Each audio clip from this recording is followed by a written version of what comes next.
Hi, friend. This little poem may explain a bit more about what I was writing yesterday about the exchange I had with the gentleman in the Dunkin' Donuts. I'm not positive it's going to turn into a poem, but I want to just bring voice and visual, sound, meaning, tone to that story because, like all things, if you don't see me, all you see is the text. And can you trust it? How do you know the writer behind the text? This is a question I hope you'll start asking more and more and more. Video is not hard. It is just our yearning to outpour and be authentic and show up and be real. But I'm standing in my kitchen, so, how real life is that? It's not the same as if I had done this video at that Dunkin' Donuts, right where the situation happened. But to set the stage, if you didn't read the poem, but just scroll down on my Facebook wall if you want to see it. It was snowing, it was late at night, and I was doing what I've started doing to brave some next steps, which may mean nothing to you, but if I need to step somewhere that feels far, I practice a lot over and over. Why? Because that helps me break the fear down. And as I'm practicing, it's actually allowing me feel like I'm soaring. I need to be going into a library more and doing some researching that matters to my heart for sure. So in the days ahead, or up till now, I'm kind of practicing this re-entering a big city community. And on this particular day, it was, I don't know, 6 o'clock, 7, something like that. And it was night. And I chose specifically this hour to drive in because there would be less traffic and I wouldn't have to deal with that aspect as well. There's an area in Boston, if you don't know it, called Cleveland Circle. And it's this fascinating point where 3 train lines merge. And if you're not used to being in a city, if you've never ridden a public train, if you've only ever walked somewhere on foot or driven to get somewhere, this intersection of 3 lines and the fascinating experience that is Cleveland Circle can feel really intimidating for sure. So I decided to kind of brave that area. I don't want to be intimidated by it further. And I drove in and I found a place to park. And then what I do to kind of feel out an area and warm up to it is I take a walk around the neighborhood with my dog. So I'm walking around and I'm experiencing the snow, and it was starting to snow and get a little bit colder. But in the meantime, I'm embracing the area of my thoughts. I'm realizing that right where I am is the presence of love, and right surrounding me is beautiful God's children. And buildings are taller, sounds are louder, traffic is more congested than this little town where I'm dwelling now. But I used to live in Boston, so it's all kind of like, reminding me of the kind of, city sounds and experiences that happened there. Very different in this little town that's kind of quiet out in the suburbs where I now am. So I'm walking the dog and I'm praying and I'm realizing that I'm feeling so completely comfortable. And this was a huge moment for me because this circle used to feel so intimidating. In fact, when I lived in Boston before, I was the freak that never rode the trains or the subway for sure because I kind of was scared of them all. So I walked everywhere. And that's probably worth another poem someday, but just braving leaving my little zip code arena of the South End, huge. Okay, so it's years later, and now I'm braving coming back in. So here I am walking around this Cleveland Circle area, and I look at my phone and I'm out of power, and I realize I have no car charger with me. I do, but it had broken. So there's a CVS, and I don't usually shop there, but I went in and I found a battery charger for sure. Except it was in this thick packaging, which even if you've got awesome teeth, you can't open up. And I don't carry a Swiss Army knife, so I was stuck and I didn't really have a way to enter into this packaging and plug my phone back in. But a few blocks later, I see a Dunkin' Donuts, and food prep is a part of my past when I used to be a waitress. So I went in and asked the woman if she had some scissors that I could use.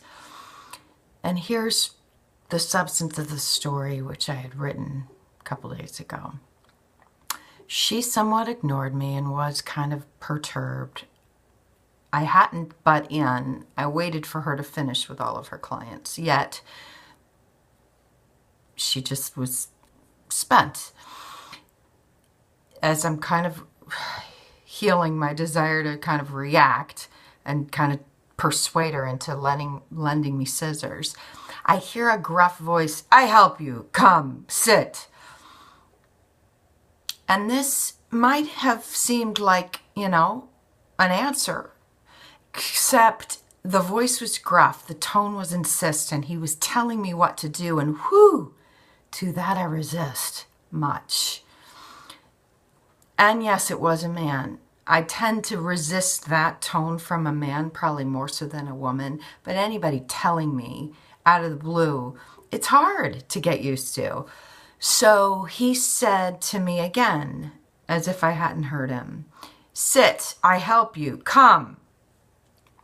And in those moments, because I practice the science of being and I know that I'm in forever oneness, those moments of I'm not sure, I reach out in thought to love for an answer. And in that moment, love said, "Go. It's okay. I'm with you, holding you so."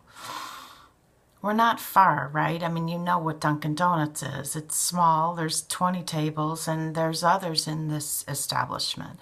So that I'm feeling safe. One of those others was a policeman, and that helped me feel safe too. But the most important thing I do is go into thought and base my safe there. And I went ahead and allowed his gesture. He wanted me to sit. I wasn't comfy with that. I gave in, took a seat right there. He goes to his bag to reach out what I think is going to be scissors, and he pulls out a Swiss Army knife, and I begin to panic. It's foolish. I love camping. I was a Girl Scout. I love everything about Switzerland, and I adore Swiss Army knives. But the context felt frustrating. His tone had already been, demanding, and I was nervous. Again, I reach out in thought and defend. I'm one with love. And I sat there and calmed down and started embracing his culture and manhood. In my mind, I defend man is innocent. In my thought, I defend every nation is God's kingdom. In my heart, I defend that love is right with me. And so this instance of shock over his tool turned into more of a healing for me. He opens up his knife and he snips through my packages and he hands them back to me, and I say to him, "Thank you." And now we're finished. I'm not thinking I owe this man something. I'm not even thinking of what I sometimes do when I kind of connect with a new person, offer to buy them coffee or offer to buy them a meal. He's clearly been living out of his duffel bag for weeks, and maybe he's hungry, but I'm not feeling this inclination to buy him sort of anything further. I am feeling every inclination to get on with my business. I had a phone call I was going to be receiving, and I needed to power up this phone, but he had given me moments out of his journey, and I wanted to thank him. But this wasn't enough for him. He pushed it further. He said, what you do for your work. And I said, I practice metaphysical healing. He said with that, I need healer woman, give me your number. Just like this. It was off-putting, intimidating, and panic rose again. And I felt a little bit like, I gotta get out of this, Duncan. But I didn't stand up, and I sat there and I looked at him and I said, Dear one, let me give you something better instead. I want your number. He kept saying that. I need healer woman's number. I said, let me tell you a book that's changed my life. It's called Science and Health, and I think it'll help you all right.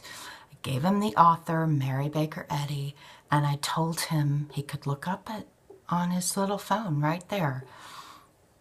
He was mad. He looked at me scowling. And I just decided that was enough of my doing. Stood up. I clicked my eyes again, kind of like a nod, and sort of sending love and being on my way. And I got into my car and I charged up my phone, and I didn't drive off in a huff like, what if he follows? But right there in the car, I healed my thought of feeling sort of manipulated. And right there in my car, I expressed gratitude for that moment. He had meant well.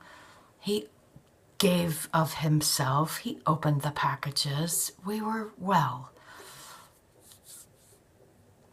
What I wrote about, though, was I had to then later heal, feeling like I'd been an idiot that I'd even entered that Duncan. But, in the moment, we can trust that love is always leading. In the moment, we always have the answer we are needing. I live by this. I help folks do this. I wanted to share from my heart a little bit more of what happened in that Duncan that day. This kind of stuff happens to me regularly because I just kind of am about a very public experience and walk. But it's never easy. It just gets a little bit more believable to overcome fear each moment it occurs by turning in thought and asking for love's direction. My heart to yours. Thank you for giving this a listen. I'm Tree of thoughtbythought.net.